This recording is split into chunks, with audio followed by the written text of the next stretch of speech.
अनेसा hostel छात्रों झुलंता मृतदेह ठाब बर्तमान बड़ खबर सामना को आसूची कंटाबांजी थाना अंतर्गत हियाल अनेसा हस्टेल आज जड़े नवम श्रेणी छात्रों झुलंता मृतदेह ठाब होता जहाँ सूचना सामना को आसूची बर्तमान बड़ खबर एक्सक्लूसिव खबर आप लोकाल खबर स्क्रीन देखुं कंटाबांजी थाना अंतर्गत अनेसा हस्टेल जड़े छात्रों झुलंता मृतदेह ठाब हो छात्र जनक क्यों परिस्थिति झुलंता मृतदेह ठाब ताकू तदंत आरंभ हो बर्तमान खबर पाई घटनास्थल कंटाबांजी पुलिस पहुंची सूचना सामना को आसूची आपण बर्तमान बड़ खबर देखुं लोकाल खबर स्क्रीन माध्यम आज झुलंता मृतदेह ठाब हो कंटाबांजी थाना अंतर्गत हियाल गाँव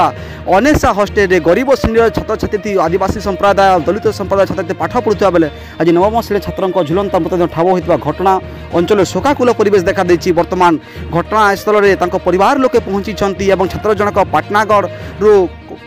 कंटाबांजी अनेसा हस्टेल को आसी नवम श्रेणी छात्र से बेलपड़ा थाना अंतर्गत बेलपड़ा गाँव बड़ी जना पड़ी से नवम श्रेणी में पाठ पढ़ुते ना आदर्श शेड बड़ी जहाँ सूचना सामना को आसूची आपण मैंने एक्सक्लूसिव विजुअल देखुं केमी छात्र जनक आत्महत्या कले ना हत्या कर तदंत सन्देह उपजार लगी आप एक्सक्लूसिव विजुअल देखुं लोकाल खबर स्क्रीन माध्यम बर्तमान ये बड़ खबर सामना को आसी कंटाबांजी थाना अंतर्गत अनेसा हस्टेल छात्रों झुलंता मृतदेह देखा मिली हस्टेल भितर फैन छात्रों झुलंता मृतदेह झुलुवा सूचना सामना को आसी तेज एने कौन कहते परिवार प्रतिपक्ष और कौन तदंत कर पुलिस देखा रहा।